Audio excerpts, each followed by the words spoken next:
we're continuing to speak on the topic of the Dharma of women. Well, the Dharma, it's not the Dharma of women, particularly the Dharma of a wife. And one of the thoughts I had on this topic is that we are a little bit like machines. Even Krishna says that in the Gita. Yantra rudani mayaya. We're like, the body's like a machine. And some machines you don't want children to use because they might break them, because they don't know how to use them, or they might get hurt. So if you think of people like machines, then when you're talking about the Dharma of a wife or the Dharma of a husband, really what you're talking about is learning how to use the machine, how to interact with the machine, right? So this is the male machine. Don't hit this button, because if you hit this button, the machine's going to break down. Hit this button. If you hit this button, the machine will work really nicely. And then the same thing for a man. Don't hit this button. Hit this button. So that's the way we should look at this topic. Like, you're dealing with a machine, and every machine is different, but there are general similarities in the male machine and the female machine. But, individual differences you'll come to know. But general differences exist. You even find, Prabhupada mentions in the Bhagavatam, there was some, I think, there was some enmity when, what was the story when someone gave birth, and I think Gundari was envious, and she gave birth, and then, yeah. And so then Gundari became envious, and she hit her womb and is that the story? Had a miscarriage, and then it was cut into 100 pieces. So Prabhupada said that even these great women, that was their nature, even so many years ago. So he said the nature is the same, general nature. And that, there's more elevated, people are more elevated, or individuals have their personalities, so there's differences of personality. But so we're learning about general natures, and then by interacting with people, you also learn about specifics. What buttons that you push, that fire comes out, what buttons you push and nectar comes out. And the problem is, sometimes we keep pushing the fire buttons, because that's the button we want to, because for some reason we want to get something, and what we want to get is, we end up pushing the fire button, and we don't learn. But if you push the nectar button, then actually you get, so you get what you want. Maybe not directly, but indirectly. So I thought that was a good analogy. Not just husband and wife, but in dealing with anybody. It's just, you have to know what you're dealing with, how they interact, and what buttons to push, what buttons not to push. So then the other topic or theme that's coming up in these discussions is, the underlying theme of all these discussions, and everything Prabhupada is saying, is you're just trying to make the other person happy. That's kind of your attitude, you're both trying to make one another happy. If only one is trying, it's harder, obviously, because you want reciprocation. But in understanding the other person, you're understanding them too, so you satisfy them. And then, from the point of view of our philosophy, then we might say, well, our goal is not to be happy, but in a sense, you have to take that into consideration, because people get married to be happy, right? So in a broader sense, we get married to advance in Krishna consciousness, but that certain level of happiness or satisfaction is required to make the advancement. So it's not that people get married to become miserable, right? Hey, I don't like you. I think we should get married because we'll be so miserable. We'll become extremely Krishna conscious. What do you think? You want to do it? No. So even as devotees, there's a need for a certain level of material happiness. Now a renunciate just needs less. It's not that they don't need food and a place to sleep and friendship, but they don't need the house and the companionship of the opposite sex and those things. But still they need some level of sanity and happiness. So it's just, we're saying, in Grihastha life, we're just extending it a little more. So therefore, one of the goals, it's not like on your wedding day you're thinking, this is going to be really difficult. I don't know if I want to do this. You're thinking, this is going to be nice, right? And you want it to be nice. You want to be happy, and then you can be peaceful, and then you can do your devotional service. So therefore, understanding that that's why we enter Grihastha life, then you want to see how you can make the other person happy, and they can make you happy. That's the idea. And if you're good at that, if you're both good at it, then you advance nicely in Krishna consciousness. And if one of you is not good at it, then it couldn't be a problem. And if both of you are not good at it, it's going to be a big problem. Because it's kind of going to be like, you're doing Navadvip Dham Parikrama, right? And so by the third day, your feet are killing you, and you've already stepped in with so many splinters in your foot, or you've stepped on so many twigs, and so your experience of the parikrama is being upset by the fact your feet are all cut, and every step you take is hurting, and you can't. You're trying to chant your rounds, and you're thinking of your feet. It's just, right? You ever had that experience? So you don't want Grihastha life to be like that, where it's so disruptive that all you can think of is the disruption. Right? That's what happens whenever the situation's disturbing, then it enters our whole life, and then we're just thinking of the disruption.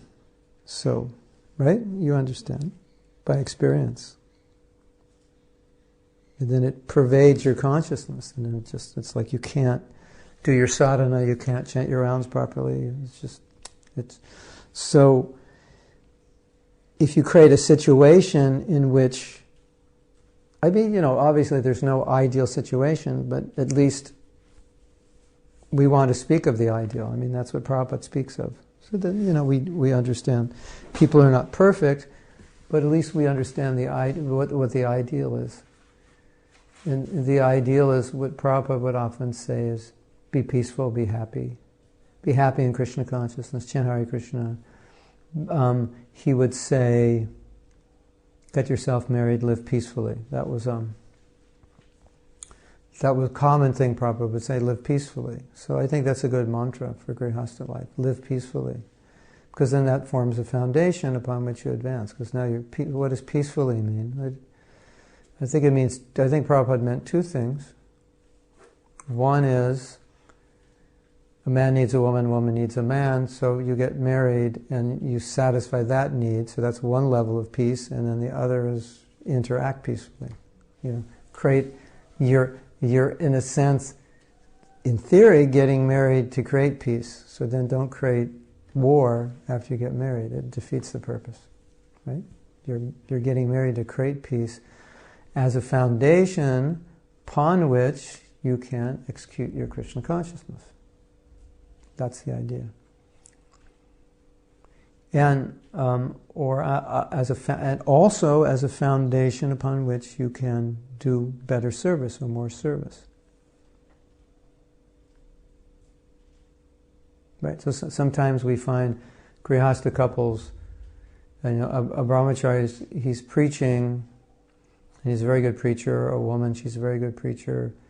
And the brahmachari is interacting with many, many women in his preaching, and it's difficult, and this other woman is there, and so then they determine and say, well, as a team, we can do service. So, someone might argue and say, well, maybe they could do better service independently, but if they want to be married, then as a team, they can do very wonderful service. So that's also the way Prabhupada saw Grihastha life. He had, I think that vision of Grihastha life was unique because his Grihasthas were preaching, and that traditionally is not what Gaudiya Vaishnava Grihasthas.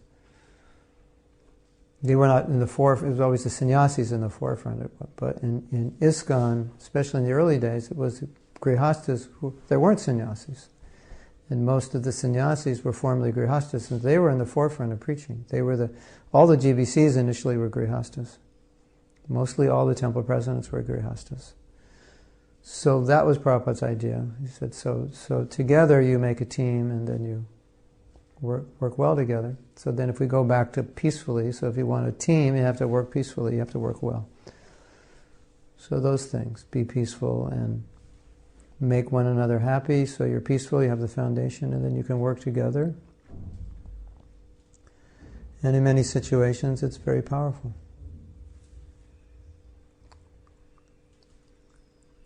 But you have to be in the right mentality to do it.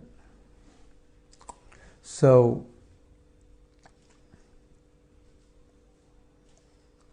yeah. So the goal of the woman is to make the husband happy. The goal of the husband is to make the woman happy. Now, the problem you get is some people will never be happy. It's just like, it doesn't matter what you do, right? That's their nature. And some people, it doesn't matter what you do, and they'll be happy. You cook, you don't cook, you're nice, you're not nice. They're just like, whatever.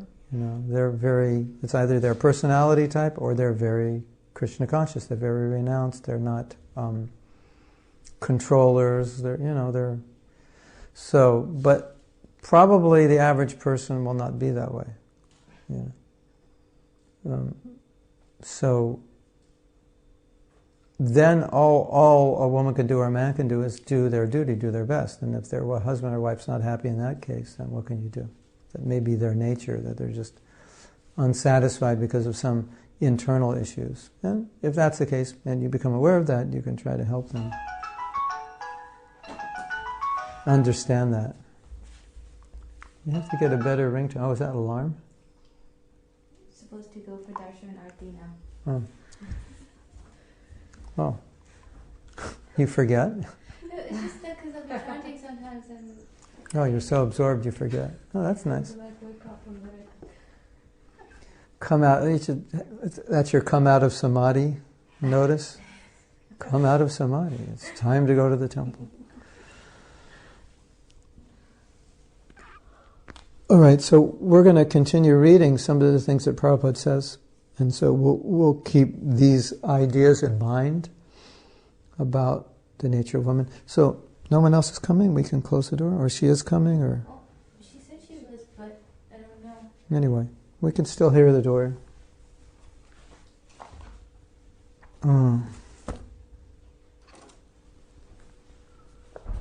So you have this situation in Krishna consciousness where we talk about being peaceful, we talk about being happy, and then the other side we talk about that a devotee doesn't want anything. Right? So there's a balance there in the sense that the devotee doesn't want anything, but sometimes you find that you want something, and you want it in such a way that you can't figure out how to get rid of the want, and the want is kind of interfering with your devotional service. So then you have to satisfy that want, and then in satisfying that want in a way which allows you to continue in devotional service, and satisfying that want becomes devotional service. Right? Because then you've connected it with Krishna, and the goal is to eventually pacify that want. It's like an itch, So you scratch it enough so it stops itching, It's not that the scratching is the enjoyment. It's just, it's bothering you. It's like, isn't it? I mean, there is some enjoyment in scratching an itch. Sometimes, depending on what bug bit you. Sometimes it's not enjoyable, but sometimes it is.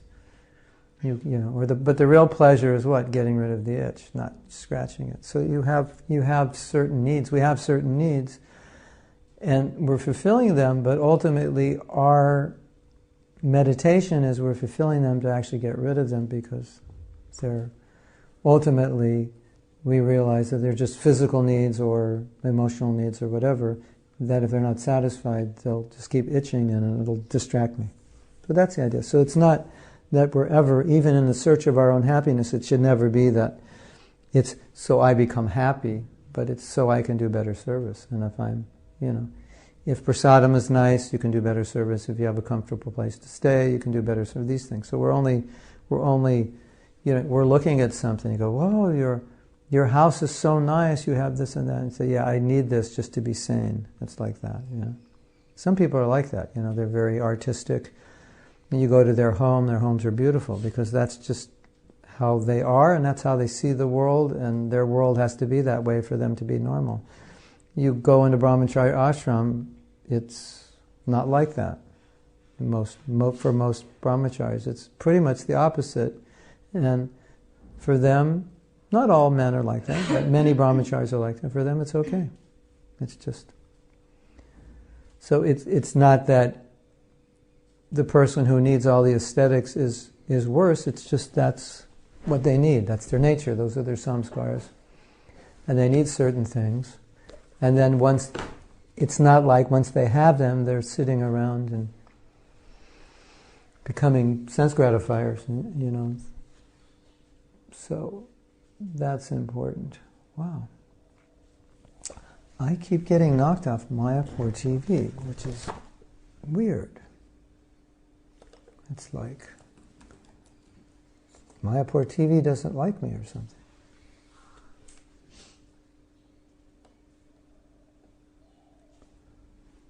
So,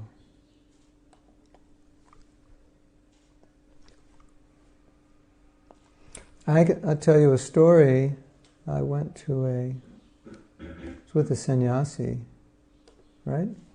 So, he's a very amazing devotee and very renounced. And he had a very beautiful room, which didn't look like a typical room of a renunciate. He had a beautiful carpet, nice bedstead, nice bed covers, beautiful cabinets, nice tables, nice chairs, like some wealthy person would have. And so he brought me into his room, and the first thing he said is, I guess thinking that I would think this is too nice for a sannyasi, he said, I need this because of all the austerity I do in my service. I just need this to come back to. I didn't even ask. I wasn't even thinking that it was that opulent. It was like a nice grihastha house, or maybe a little nicer. And he said, my austerity is management, and so I need this. So it's similar to what we see with the kings. You read in Shastra how the kings had so much, what appears to be sense gratification. Not appears to be, it is. Maybe not the righteous kings, but even the righteous kings, they had opulence. Maybe not sense gratification. Maybe the righteous kings didn't have dancing women in their kingdom and liquor and so forth. But the way we understand that is that the duties of the king are so difficult and so burdensome and stressful that they needed those things just to keep them sane, so to speak, or they deserved them. Like in America, I don't know if you're aware, when Bill Clinton was caught in the White House doing something he shouldn't do, with another woman. And so, it never had happened before in America, and it was a very big thing. And one devotee was saying, from the Vedic perspective of the king, it wouldn't have been it would have just been accepted, or that, because of the position of the king and the stress, and that's what kings do. It's like, they may have many wives, polygamy, or in order to. So he just made that comment. When the whole world was, or maybe the whole universe was down on Clinton, this devotee said, well, looking at it from the position of the responsibilities, what the responsibilities of a king are, they're allowed. I wouldn't say a devotee king is allowed that, but they're allowed some leeway. They require some of these things. So, in grihastha life, when grihastha they have things which brahmacharis wouldn't have, just so they can be sane. And it's not like they sit around, or they shouldn't sit around and thinking, I'm the enjoyer, I'm the controller. No, they're thinking, this is what I need, and they're thinking about Krishna consciousness. They don't really even think so much about what they have. They're thinking about service. It's like you might have the latest, fastest computer and the best this and that. And someone who doesn't have it may come over and look at it and think, wow, what's wrong with you? Why do you have this? But you're not thinking like that. You're just thinking, this is really good. I do video editing, and this computer is stuff. You have to have the fastest computer you can. This is great.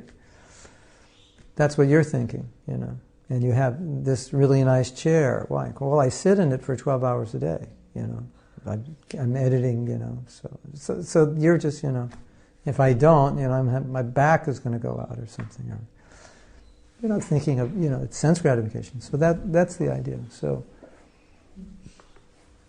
we shouldn't feel bad or shouldn't feel guilty. We should just understand, this is what I need. I just need to scratch it till the itch goes away, so that I can not be bothered by it. Because the real thing is service, right? That's the idea. Does that make sense? Okay. So now we're going to read. And this is true for everything, not just grihastha life. And these lectures, if you're already been married and you're renounced, or you're not going to get married, then you have to take these lectures in terms of just understanding Krishna consciousness in general and understanding human nature. And as we said last week, in understanding just the nature and the mood of a servant, because you learn that from studying how the woman relates to the husband, the right attitude of servant, which we don't really have that attitude. That's also, it's one of the good things about grihastha life is you have to become a servant. If you don't, it doesn't work. And the men should never think, I'll become the controller when I get married, because it doesn't work. But actually, you become more of a servant. Say, I'm a brahmachari, I don't want to be a menial servant. No, you're still going to be a menial servant. It's just who you serve changes. And then the big male ego may think, well, why should I serve women? No, you're going to be serving your wife and your children. It's not going to stop. It just changes. It's the nature of it. So we're all learning how to be servants, and that's one of the nice things. If you take grihastha life properly, then you have to learn how to be a servant, whether you like it or not. And that's good. And sometimes you'll have to learn how to be humble, whether you like it or not. And sometimes you'll have to learn how to be tolerant, whether you like it or not. So these things are all good, because it doesn't work if you don't have these qualities. So you learn patience, you learn tolerance, you learn how to be a servant. That's what it's not like anyone should think, okay, now I get married and this guy is going to serve me or this woman's going to serve me. That's true. They will, but it doesn't mean you don't pay for it. You don't pay back. So just bring me my breakfast in bed. I'm not doing anything today. Yes, you are, you bum. Get out of bed. Go clean the toilet. So that's, go fix this, it's broken. I'm not going to feed you till you fix this. So that's the reality. Go take the trash out. And so a devotee shouldn't think, well, I was a brahmachari and now I'm grihastha and I'm washing dishes and taking out trash. Once you think, this is good. It teaches me how to be a servant and it teaches me how to be humble.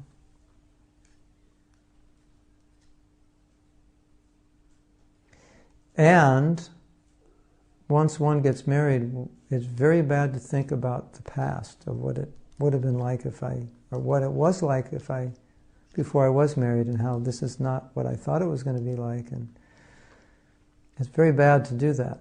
It's just now you're in a new reality, so you deal with that. But you see the positive things about it. Because we're all learning how to be servants, and that's one of the most difficult things to really grasp in Krishna consciousness. We think we grasp it, but the mentality of a servant, sometimes we reject it when we have to do things that are difficult, or we don't want to do, or we don't feel we should do, that someone else should do, and so forth. So whenever, like Bhaktisiddhanta Saraswati Thakur said, if someone criticizes you, you should think Krishna has sent them to help you become more humble. And of course, we don't think that way. We just think, who are you to say that? And then we become upset. But he's telling us the proper mood to be in, and then if you're in that mood, it doesn't bother you. Just thank you for saying that. That helps me because I'm so proud. So in the same way, in a situation of grihastha life, if there's opportunities, not if, when the opportunities come up to do menial service, it's actually very purifying. And the reason it's purifying is because we have the tendency to control. And when it comes to controlling people, it's really nasty.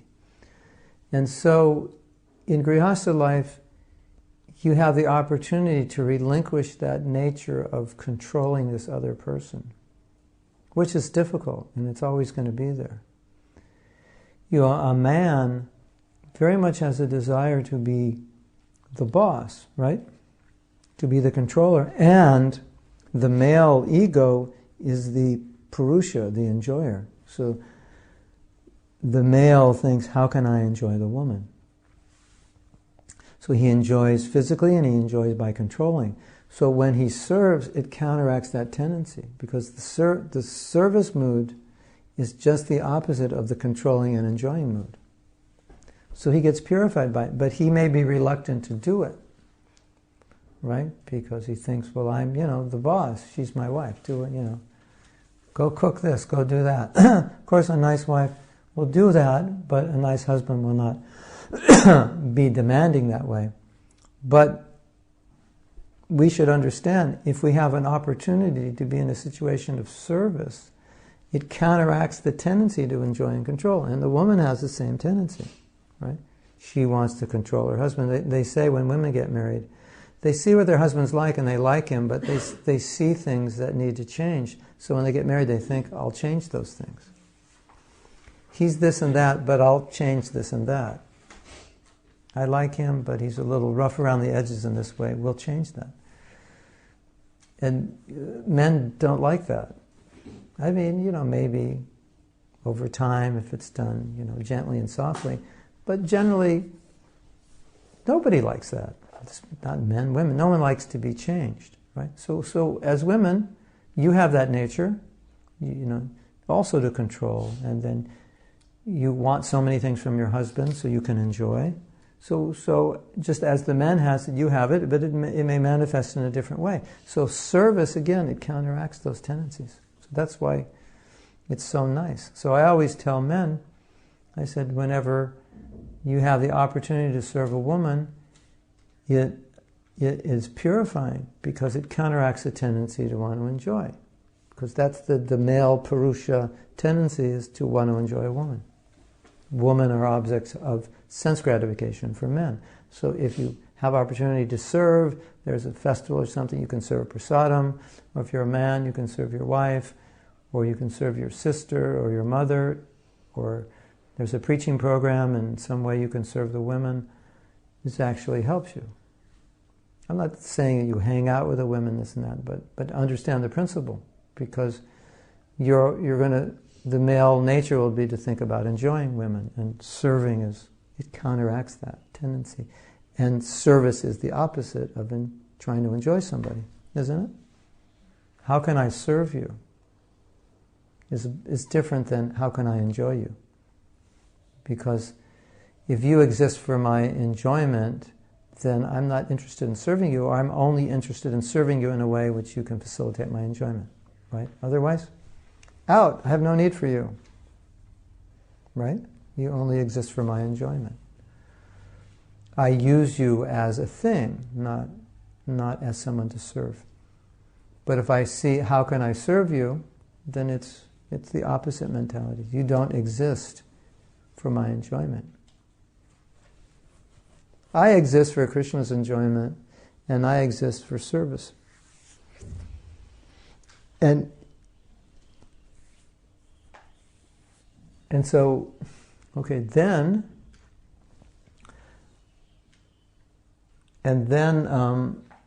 if we're being served, because, okay, so now you have a good wife, a good husband, and they serve you, then how do you deal with that? Yes, I'm the enjoyer. My wife serves me so nicely, just. She does whatever I say. And so Prabhupada tells that joke about this man. He's making pots, and he's piling up his pots, and he's calculating how much money he'll get. So then I'll make so much money, and then I'll get married, and my wife, she'll do whatever I say. And if she doesn't do whatever I say, I'll kick her. And he kicks one of the pots on the bottom, and it falls out, and all the pots fall down, and they crack. All this plan's gone. So, just showing the mentality, right? You know, I'm the controller, I'm the enjoyer. So, even if you're being served, whenever you're being served, we always want to take it not as enjoyer, but we take it humbly as thank you, appreciative. I don't deserve it. Because if you think you're the enjoyer, then you become demanding, and you think, no, I deserve all this. You know, you're my wife. I deserve to be served in this way. It's true to a certain degree, because a man's working all day. He can't, clean the house and cook the meals and like that. So, but rather than talk about it from a practical perspective, we should see it from the consciousness perspective, that even if it is the duty of the husband to do something, or it is the duty of the wife, still we always appreciate it not as enjoyer, but as servant. Thank you. Right? And then you want to reciprocate. You don't just want to take service. Otherwise you become indebted. See, we become indebted to those who serve us. That's why Shastra says when you're born, you're indebted to the demigods because they're providing everything. You're indebted to the forefathers, your parents. There's the sadhus who give you knowledge. You have all these debts. And then Shastra says when you become a devotee, you don't have to worry about those debts. They all get paid by serving Krishna. But it makes the point that you have all these debts. So when people serve you, you become indebted. Just like the guru is served, but he gives knowledge. If he's just served and doesn't do anything, he's going to fall down. Right? And it's the duty of the disciple to serve. Because that's how the disciple can hear from the guru. But the guru has to speak and has to serve back in the form of giving knowledge and guidance. So the guru is happy to take service because it's helpful for the disciple. So he's happy because it's helpful. And he's appreciative. I have a story about this.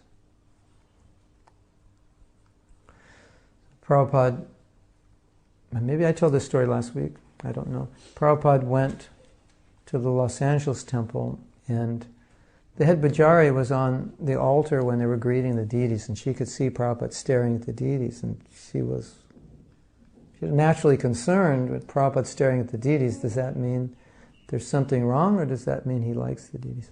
Can you close the door? So later in the day, Prabhupada asked who's the head pujari, and he was told, this door right here. Yeah. That door also? No? Yeah. And so she got the message Prabhupada wanted to see you. So she didn't know what that meant. So maybe she had done something wrong.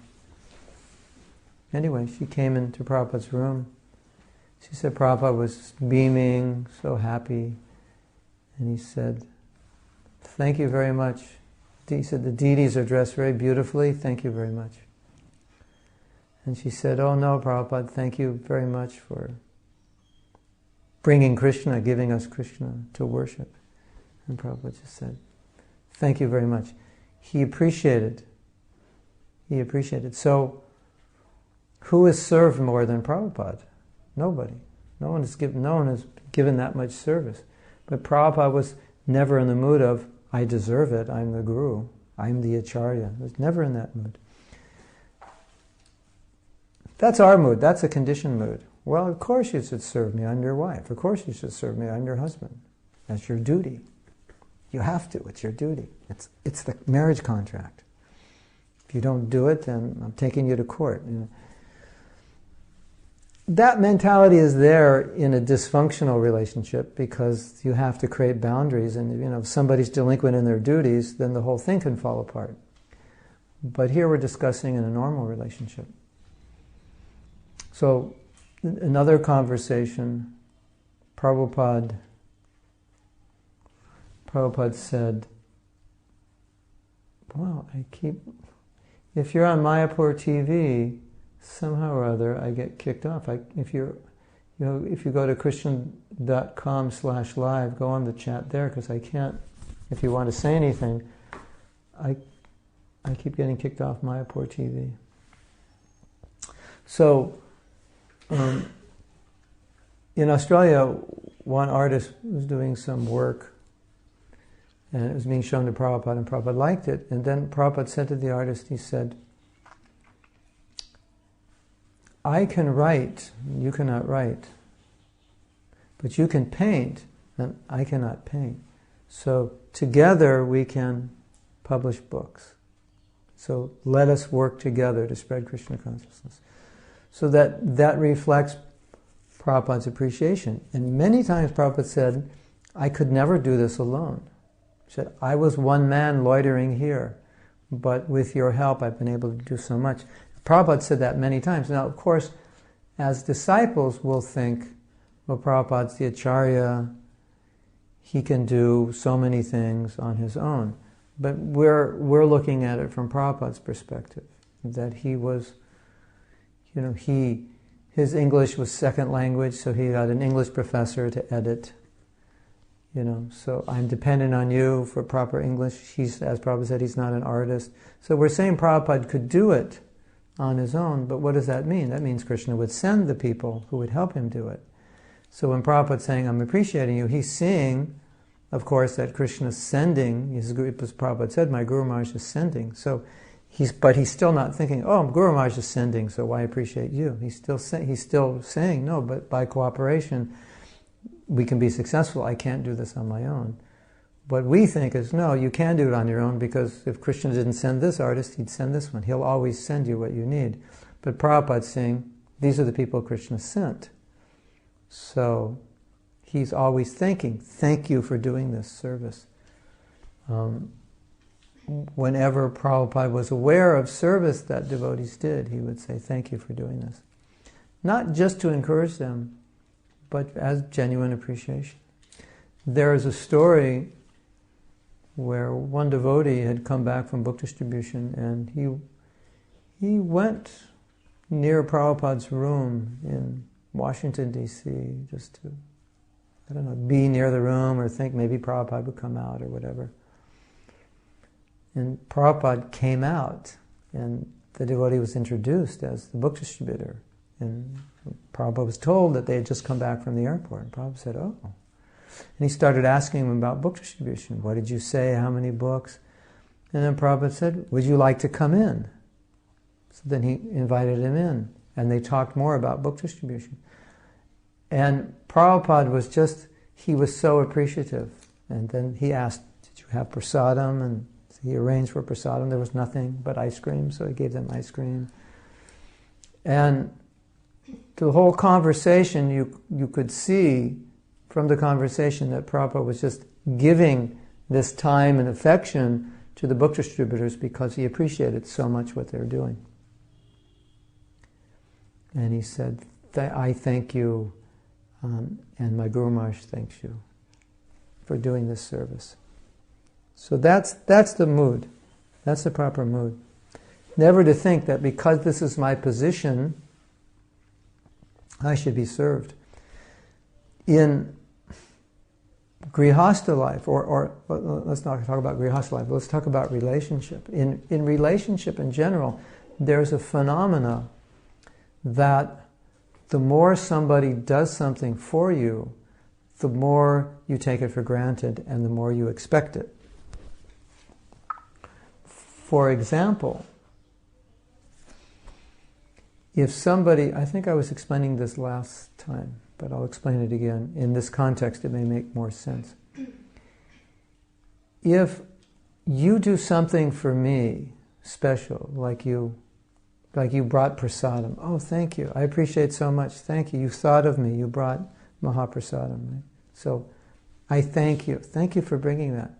But my wife cooks every day, but I thank you more for what you did than what she does, because I expect it's just what she does. But relatively, she should be appreciated more because she's doing this every day for the last 20 years. Where you did it once, but externally I end up appreciating because I think, but this is really special, you didn't have to do that.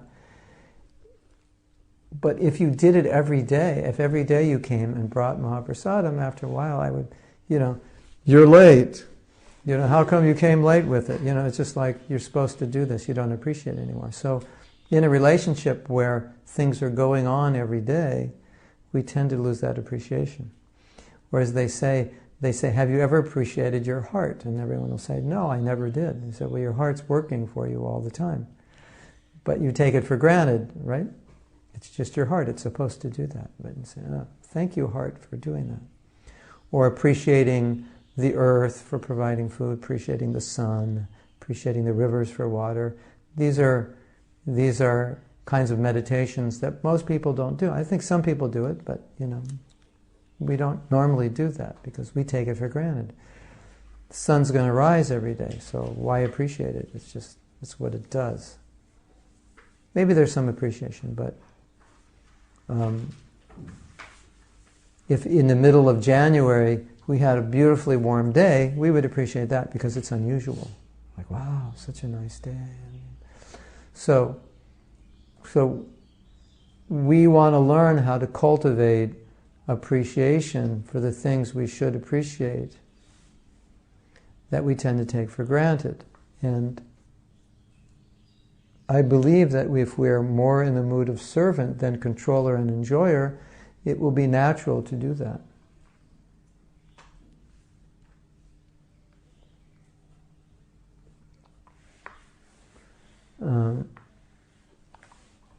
Does that make sense? So,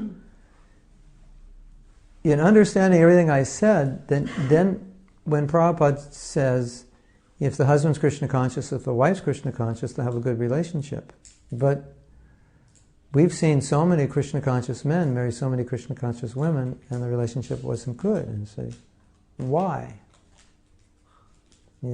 So, and my realization, I think I've expressed this before, is that we may be Krishna conscious in the sense that, okay, we do service, we rise early, we chant our rounds.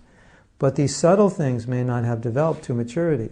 So that mood of appreciation of service, of that freedom from ego, and the humility to, like, if I have to fix this now, or do this service for my husband or wife, even if I don't feel like it, that may not have developed deeply enough to have a good relationship. So even though they're Krishna conscious, but relationship-wise, these things, these aspects of Krishna consciousness you can't minimize or eliminate and expect to have a good relationship.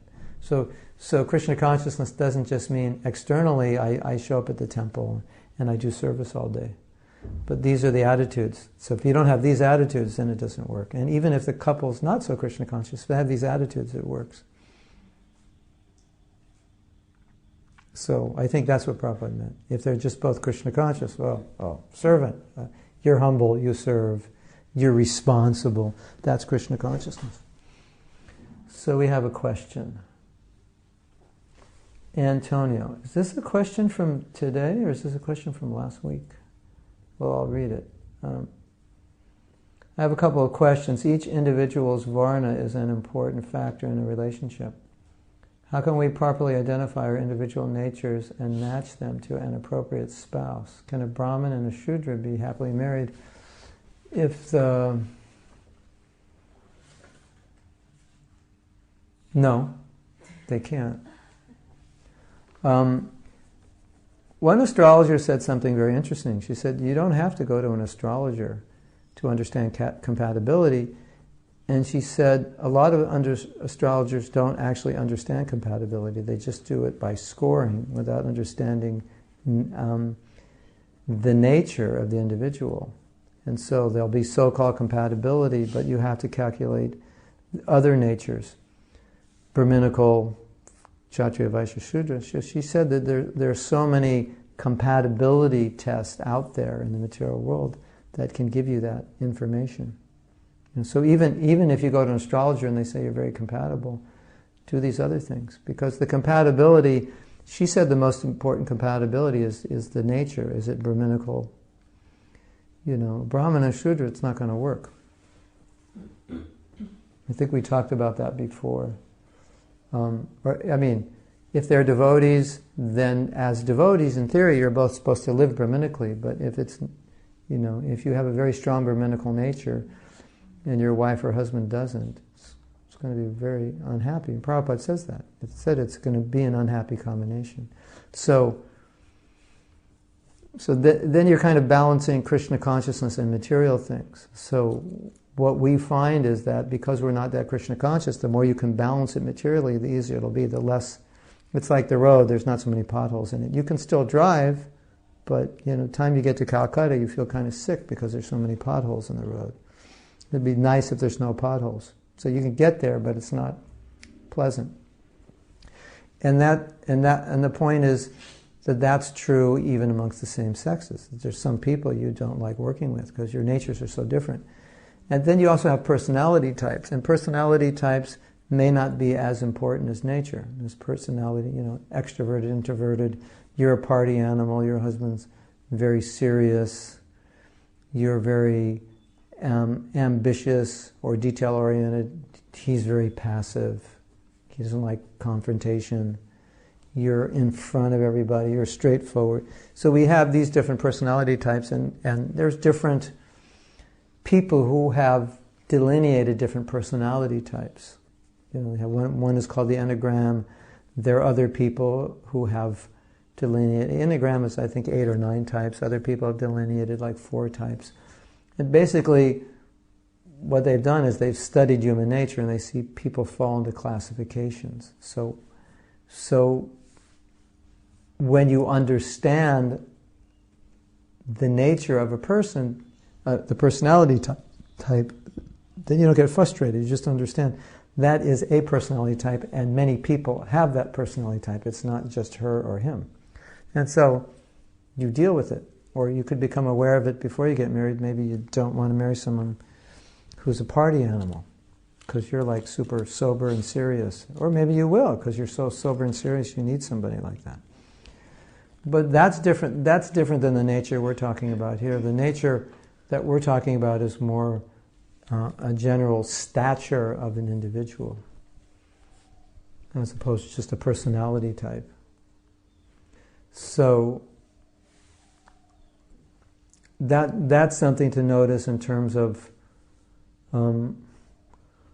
like when you're dealing with people, or if you're having meetings or you're working with people, you start to see people's different natures. Some people are very creative and some people are very organizational. I don't want to create, just tell me what to do and I'll get it done. They have books about this in meetings. It's the different personality types. There's some people who are just, they want to talk and create and visualize and get it all done in theory, and there are other people who just say, just tell me what to do. What's the next step? How can we manifest this? And some people who are very, very detail-oriented. Some people are more relational-oriented. They enjoy the process more, working together, and So, but it's just inherent nature. It's not like some samskar you or conditioning you're picking up. It's just that's your personality type, and you're always going to be that way. That can be a problem until you just understand that that's what the person's like and accept it. Then it's just you understand that there's people are like that, and I don't really think it's such a great problem, but there are challenges. There are definitely challenges, and there are personality types that go well together. You may not even know what you're like, what your personality type is like, but there are personality types that go well better together, and you have that experience already from your own friendships, kind of people you like. Ones are more mellow. The mellow people, the go-get-it people don't like mellow people. They're like, you're too slow, you're too mellow, nothing's going to happen. And the mellow people will say, you're too passionate. Why are you so worried about this? Just chill out. Everything's going to work out. Right? Maybe they make a good combination, maybe they don't. You have to see. But that's just their nature. Says, why are you worried about this? It's not a big thing. No, you have to, this. If you don't do this, then that could happen, this could happen, that. To be careful about this, call him, put this in order. Right? It's just nature. So, there are books about these things, you can study these things, you can try to understand your nature and understand, what the kind of people you better get along with, the kind of people you don't.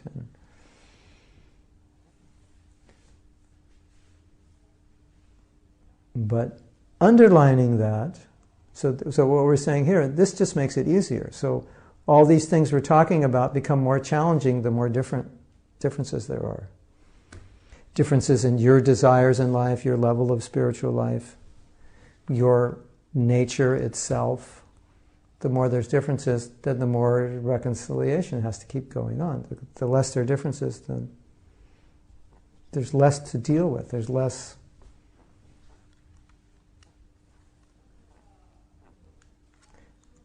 friction to deal with. But you have this experience with people in ordinary life, right? So it's the same. And just like some people can't work together. They just put them together, it won't work because they both have to be in charge. So you get a husband and wife and they both have to be, if the wife has to be in charge, maybe she should marry the guy who's like, whatever. His mantra is like, whatever, yeah, just do it, okay. Whatever you tell me, I'll do. Maybe that's the one she has to marry because, that's her nature. She can't,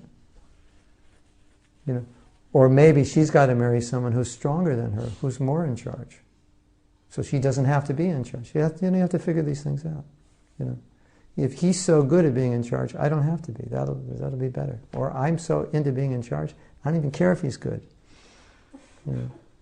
I just got to marry the guy who'll do whatever I say. So it's so you read in the Bhagavatam about the woman, the ideal woman like that. And what they were doing is, even though they had that nature, they subdued whatever nature they had to be compatible with their husband, like Draupadi, like Gandhari.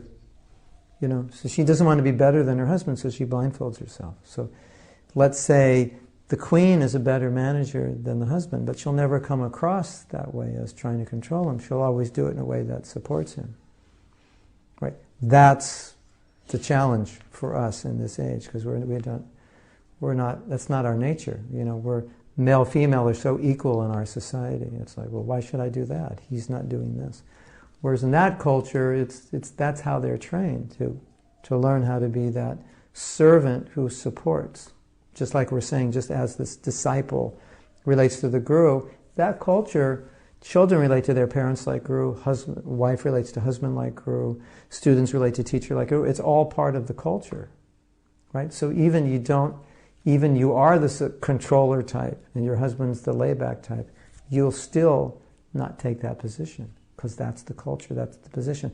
Like Like one thing in Vedic culture that's it's very interesting is the idea that you respect a position, even if the person's not perfectly situated in the position. The position's respectable. And that's a hard concept for Western culture, because you're always looking at respecting the person, not the position, right? So here, we say, respect the teacher. Well, what if he's not a great teacher? No, that's not what you're supposed to respect.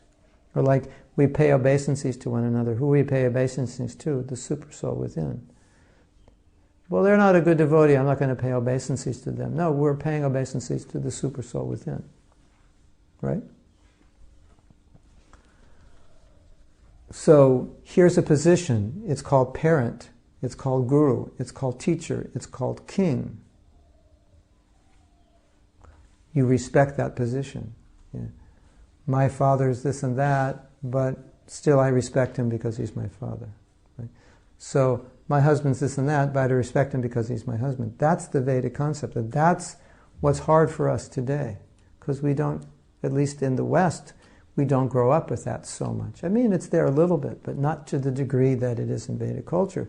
So then, it's like, if the person is not perfect, how do you respect them just because of position? So they could kind of adjust it so that you respect the person as a position, but whatever they're not doing that's not perfect, you could somehow deal with it, but not be disrespectful, but somehow not have to obey a wrong instruction like that. Like we have this situation now that so many Indians become devotees, and in their culture they have this respect for the parent. But they have to disrespect them because their parents don't want them. When their parents don't want them to become devotees, they have to disrespect them. So they have to manifest this simultaneously respect, disrespect. So we're saying that the person you respect is going to do everything perfectly and you blindly have to do it. Because last class we talked about Prabhupada talking about the husband who has fallen and he doesn't have to be served. So then that undermines what I'm saying. Or you could say it could undermine what I'm saying. So it's true that the position is respectable if the person more or less does the duties of that position. It's not you're just going to respect it blindly. But sometimes you have to be a little blind sometimes because it's not like they're making mistakes every day, but they may make one mistake. So it's not okay. Like we have this situation that sometimes a guru makes a mistake. 45 years of devotional service, and then, over this 3-month period, something happened, and he made a mistake.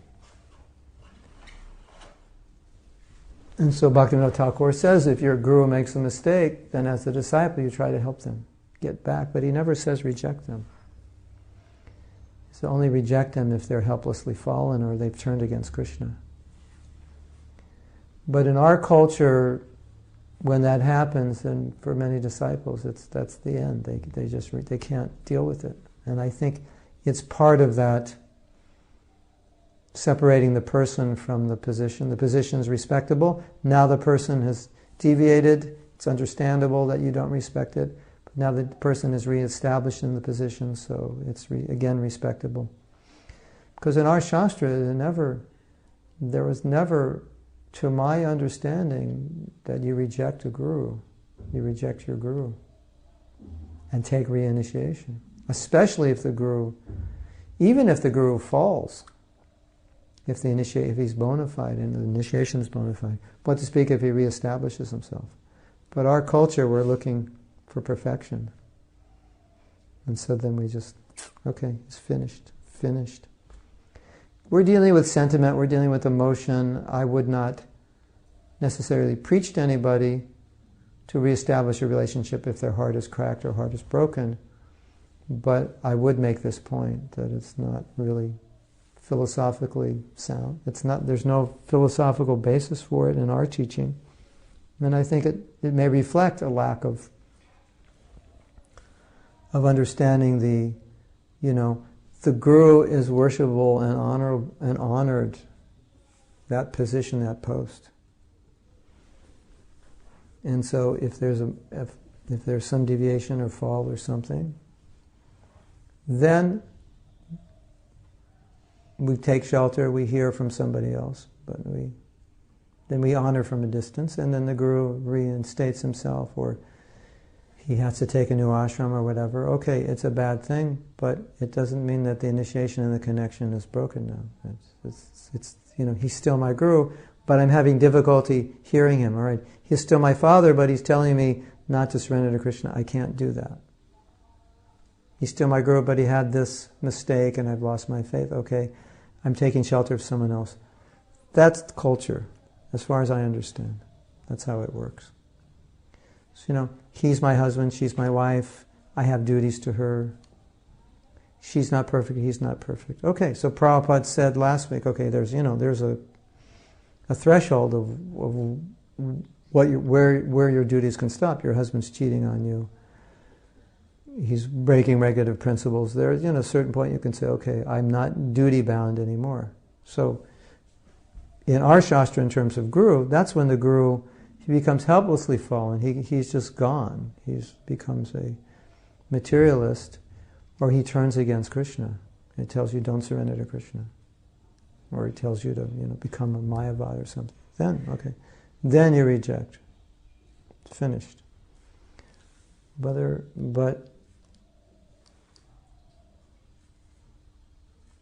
And that rejection is just said in terms of take shelter of another Siksha Guru. That's all it says in our Shastra. It doesn't say to take Diksha again. And so, my understanding is the proper understanding, okay, this is my Guru, but I've lost faith, so I take shelter through Siksha. Of course, some Gurus will allow that Diksha because they feel that the person is so damaged that taking Diksha will repair that damage. But Shastrically it's not. There's nowhere in Shastra where it says to do that.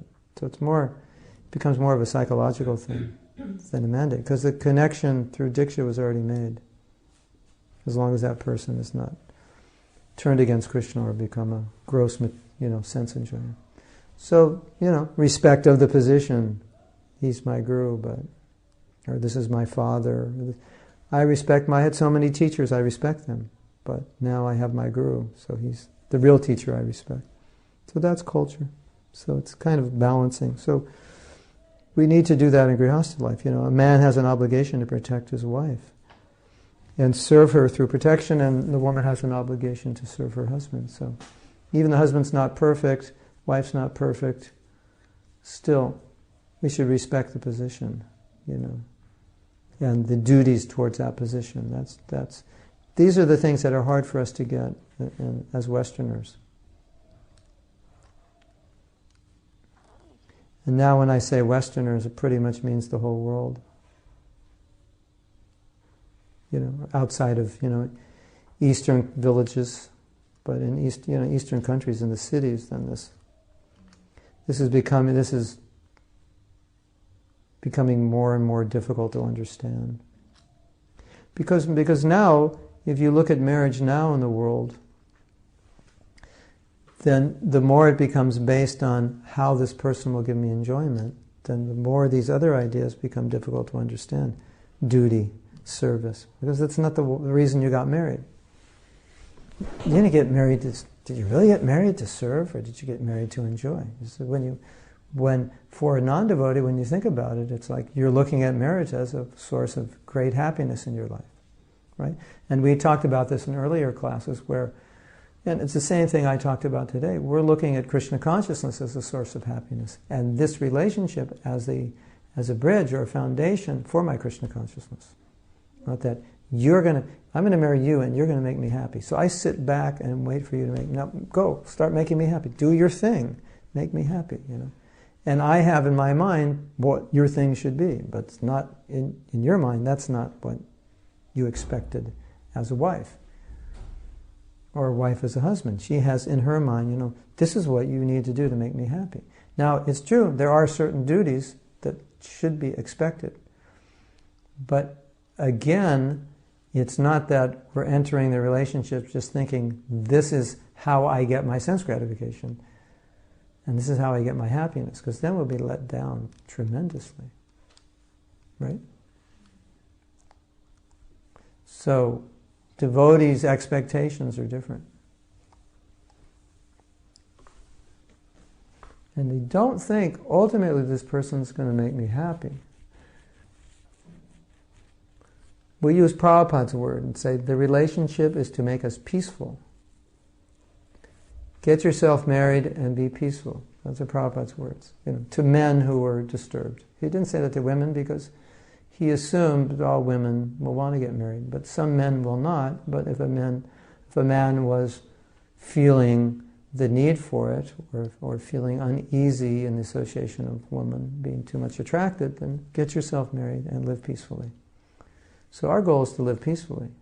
And happiness will come from Krishna consciousness. Yes, there is some happiness in Grihastha life. There's also some unhappiness. That's the nature of life, right? Bhakti Charaswami said it nicely. He said, in Grihastha life you'll get more sense gratification and you'll get more suffering. And I was thinking, Maharaj, how do you know that? That's so true. You're not even married, and how did you understand it? You get more sense gratification, you get more suffering. That's just the nature of it, But the more you're advanced, the less sense gratification, the less suffering, and the more Krishna consciousness, right? So that's what you want: less suffering, less sense gratification, more Krishna consciousness. That's what you want, right? And depending how much Krishna consciousness you're ready for, you find a partner who's also ready for that much or not ready for that much, right? Because if you want a lot of Krishna consciousness, a lot more than they want, that will also create friction. Because, people are getting married to, quote unquote, get some enjoyment. So you have to understand that, right? It's not that you're just getting married to increase your renunciation. Well, I like this man, he's very renounced. I want to get married so I'll become more renounced. You might even convince yourself that's what you're doing, but once you get in the relationship, you realize, no. You want certain things, and that's why you're married. Or you'll want them after you get married because now you have the facility to get them. It's like, you say, I live very simple. Okay, great. Let me give you $10 million. Let's see how simple you live. That'll be the test if you're actually simple, isn't it? And then the next day you gave the money to the Mayapur temple project. Yeah, you're simple. Like Abraham Lincoln said, he said, men are not tested in adversity. Because in adversity, you're forced to cope with the difficulty because to function in a sane way, you have to deal with it. You're just forced. No matter how difficult things are, everybody figures out how to cope with it in some way because you have to exist. He said, but if you really want to test a man, give him power. That's the real test. Adversity is not the test. Power is the test. So, when a man and woman come together, that's the test of your renunciation. Or one could say, well, if you're that renounced, why would you come together? But when you come together, it's like giving you the $1 million or $10 million. Like, whoa, I always wanted to get this or that. So, there's the field from which you can enjoy things that you couldn't enjoy on your own. So it activates the field, and some of those desires are normal. I'm not saying they're not, right? But you want to marry someone who's got the same level of desire to enjoy or the same level of renunciation. Otherwise, you're in two different worlds, I just want to have a nice life here in Mayapur. And he's going out buying a big, 62-inch screen TV and nice sofa. And you're like, this is Mayapur.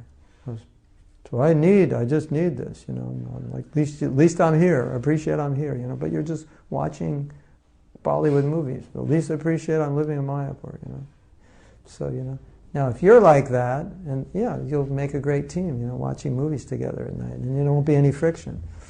But if you're very renounced, and you're Mrs. Mangalartik, and he's Mr. Late Night Movies, and get up and eat breakfast, and then talk about sadhana later, obviously it's not going to work, right? But understand, everybody is married because they want to enjoy something, but it's a question of how much, and how much will come in the association.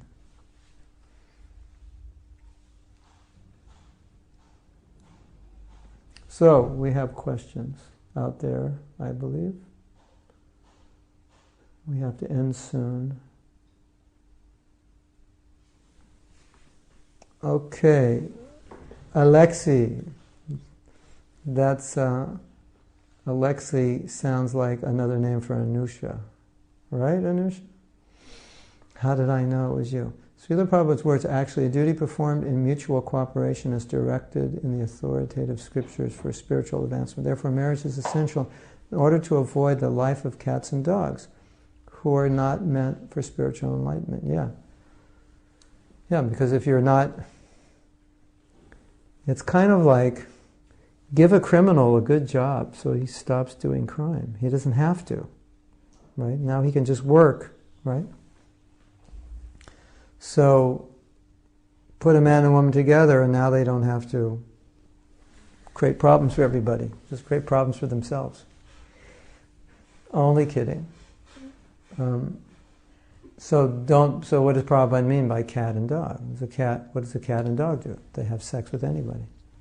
So at least if you're going to have sex, do it with one person. Be responsible. So if the wife is pregnant, you take care of the kids. So that's being responsible. That's not being a cat and dog. So even a non-devotee who gets married, they're having sex with their wife, they're having sex with their husband, but they're taking care of the children. They're not having abortion and they're not using contraception. Then they're not cat and dog either from this perspective. So that's the point. So rather than get some brahmacharini pregnant, get yourself married, take responsibility, don't be a cat or a dog, because that's what cats and dogs do. Prabhupada went somewhere, and they asked him, he said, what is your mission here? He said, my mission is to turn animals into human beings. So this is what Prabhupada's talking about here. This is animal, right? This is animal life. That's what we're actually doing, We're turning animals into human beings. That's Prabhupada's vision. Interesting vision, isn't it? That's how he saw his job. So, Alexei, is it the same for father? If father is not following 4 regs, the daughter will not take instruction anymore. If the father's instructions are not good, then yes, the same principle. Father, teacher, king, guru, we respect, well, then we have to respect from a distance if the instructions are bad. So, and that respect may only be, you're my father. Like when Brahmananda's mother came to visit him, Prabhupada told him to bow down at the feet of his mother. But Prabhupada didn't mean that now he's going to accept what she says. But to show this is your mother, so you respect. Okay, this is your father. But it may not go beyond that, just, okay. But I can't accept what you're saying because what you're saying isn't right, or maybe what you're doing is wrong. Your father's eating meat, so I can't, I respect you as father, but I don't respect your eating meat. I don't respect you're taking alcohol. I don't respect anything you're doing which is sinful. So like that. And I don't have an obligation to follow. Just like if the guru is fallen, then we don't have an obligation to follow. If the teacher is fallen, there's no more obligation. If the king is fallen, there's no obligation. But still, he's the king. Like Jananivas was saying in class, when someone was saying that the president is not behaving properly or doing something wrong, and Prabhupada was saying, but he's the president, and you have to cooperate, because if you don't cooperate, nothing can go on. And then pray, hopefully things will get rectified, or Krishna will eventually rectify. But even if, so for some normal functioning, there has to be this hierarchy, just for things to go on. Within, Prabhupada was not saying follow a president who's not following the regular principles. He was saying follow him even though he's not such a great manager or sometimes makes bad decisions, but we have to cooperate. So that's a little different, because we're not talking about a fallen person. We're just talking about someone who's difficult to work with. So then we're like looking at this point. You're not only respecting him because of the position, and you're respecting him because he's following the process, even though he's not perfect. Because it creates some kind of normal functioning. If no one respects him, then we can't work together. So, yeah. Alexi. It was a dead giveaway, Alexi. So we're going to end class here. And I hope you learned something. And we'll have to give you, if you finish this class, we'll have to give you a certification. Some kind of certification, a bona fide husband, a bona fide wife, and pass the Mahatma University of Marriage Deliberation and Information and Training, and you're authorized to be a bona fide husband or wife. And if you get married and you don't do well, your authority will be removed. Your license will be removed. Okay? Thank you very much. Srila Prabhupada ki jai. Go Premanandi Hari Hari Bol.